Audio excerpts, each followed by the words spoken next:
संता और उसकी पत्नी जीतो को अक्सर ये सब करने में परेशानी होने लगी थी, क्योंकि उनके बच्चे अब बड़े हो गए थे। वे लगभग 4 और 6 साल के हो गए थे। तब उन्होंने ये सब करने के लिए कुछ सांकेतिक भाषा का प्रयोग करना शुरू किया। एक दिन संता ने अपनी बेटी से कहा कि जाओ और अपनी माँ से कहो कि मुझे एक लेटर टाइप करना है। लड़की अपनी मम्मी के पास गई और ज़ोर ज़ोर से कहने लगी, मम्मी मम्मी, पापा लेटर टाइप करना चाहते हैं। मम्मी ने कहा, जाओ अपने पापा से कहो कि आज टाइपिंग नहीं हो सकती, आज टाइपराइटर में लाल रिबन लगा हुआ है। कुछ दिनों के बाद संता अपने किसी काम में बहुत ज़्यादा व्यस्त था। तभी उसकी बीवी ने अपनी बेटी को आवाज़ दी। लड़की भागती हुई अपनी मम्मी के पास पहुंची तो उसकी मम्मी ने अपनी बेटी से कहा कि जाओ और अपने पापा से कहो कि आज वे टाइपिंग कर सकते हैं। लड़की दौड़ी दौड़ी अपने पापा के पास गई और वहां जाकर कहने लगी, मम्मी कह रही थी कि आज आप टाइपिंग कर सकते हैं। इतने में उसके पापा संता ने कहा, जाओ और अपनी मम्मी से जाकर कहो कि मुझे टाइपराइटर की कोई ज़रूरत नहीं है, मैंने लेटर अपने हाथों से ही लिख लिया है।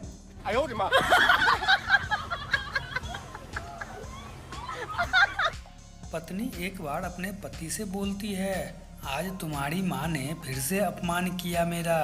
पति ने कहा, ऐसा कैसे हो सकता है, वो तो 4 धाम यात्रा पर गई हुई है।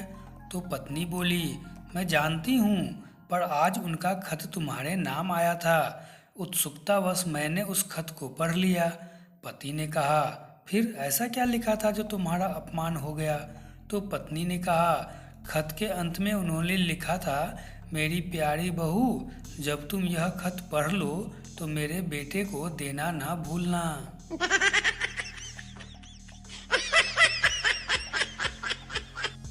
एक बार संता अपनी बीवी के साथ ट्रेन में सफ़र कर रहा था। अचानक संता की बीवी को बहुत सर्दी लगने लगी तो उसने संता से खिड़की बंद करने के लिए कह दिया।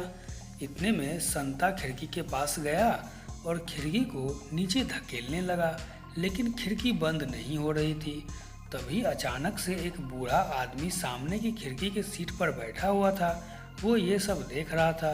वो खिड़की के पास आया और एक झटके में ही खिड़की को बंद करते हुए संता को बोला, बेटा कुछ खा लिया करो। थोड़ी देर के बाद संता की बीवी संता से बोली, मुझे अब गर्मी लग रही है, खिड़की को खोल दो। संता खिड़की के पास गया और खिड़की खोलने का प्रयास किया, लेकिन इस बार भी संता को सफलता न मिला। तभी वह बूढ़ा आदमी उठा और एक झटके से खिड़की को खोलते हुए वही बात दोहराई, बेटा कुछ खा लिया करो।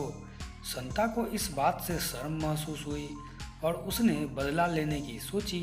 संता उठा और ट्रेन रुकने वाली चैन को पकड़कर ऐसे हाव भाव करने लगा जैसे कि मानो वह ट्रेन की चैन को खींचना चाहता हो। तभी वह बूढ़ा आदमी उठा और एक झटके से चैन को खींच दिया और वही बात दोहराया, बेटा कुछ खा लिया करो। अब उस बूढ़े आदमी के चैन खींचने पर ट्रेन तो रुक गई और टीटी ने बिना कारण चैन को खींचने पर बूढ़े को पकड़ लिया। जब टीटी बूढ़े को पकड़कर ले जा रहा था तो बूढ़ा गुस्से में संता की ओर देखने लगा। तभी संता मुस्कुराते हुए बोलता है, ताऊ जी थोड़ा कम खाया करो।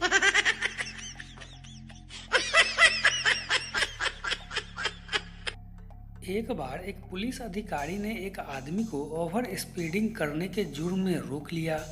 पुलिस अधिकारी ने जैसे ही कार को रोकना चाहा तो उसने देखा कि वह आदमी बहुत ही चिंतित अवस्था में होकर बहुत कुछ करने की कोशिश कर रहा था।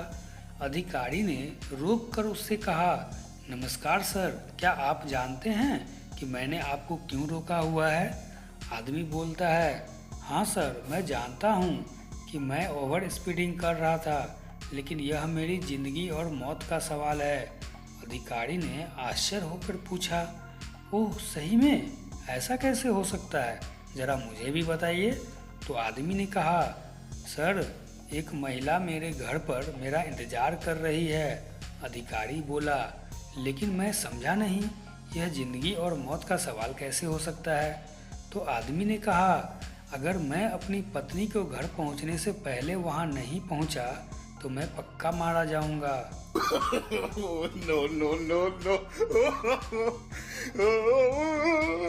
एक बार एक बाप अपने बेटे को लेकर रिश्ते के लिए एक लड़की देखने के लिए जाता है। लड़की सामने आकर बैठ जाती है और कुछ देर के बाद बाप बेटे को जाकर पूछता है, क्यों बेटा, लड़की पसंद आई? तो बेटा बोलता है, पापा लड़की तो पसंद आई लेकिन बहुत मोटी है। तो बाप बोलता है, एक बात याद रखना बेटा, घर कितना भी बड़ा हो दरवाजा हमेशा छोटा ही होता है।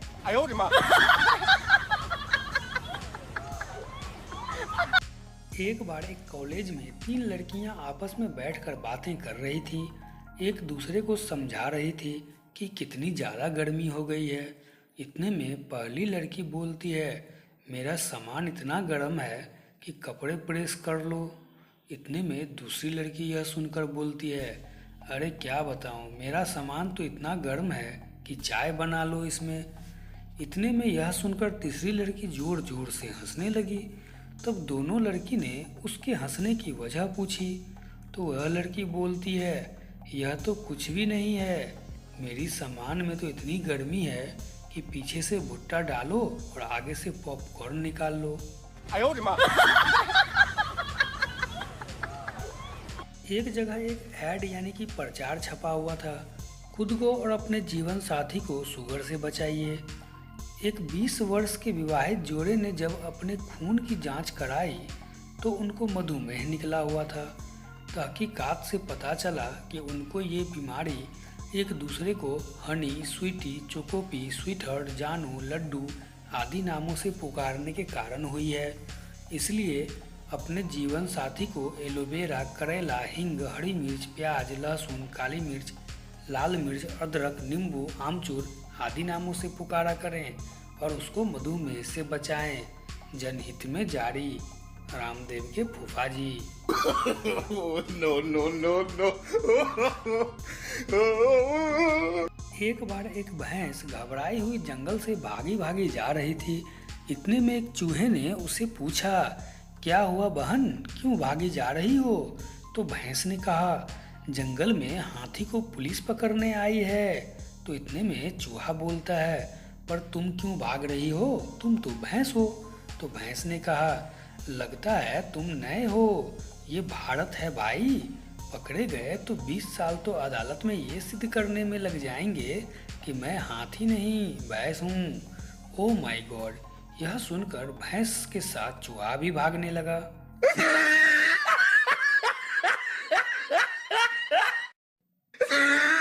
एक बार एक लड़की अपनी सहेली को बता रही थी कि कल रात मेरे बॉयफ्रेंड ने अंधेरे में डालने की बहुत कोशिश की। मैंने मना भी किया कि रहने दे, अंधेरा है मत डाल, लाइट जला ले फिर डालना, पर वो नहीं माना और आखिरकार जोर लगा के तुरवा ही बैठा, क्योंकि सुराख गलत था यार। अंधेरे में मोबाइल में चार्जर का पिन लगाना बहुत ही मुश्किल काम है ना।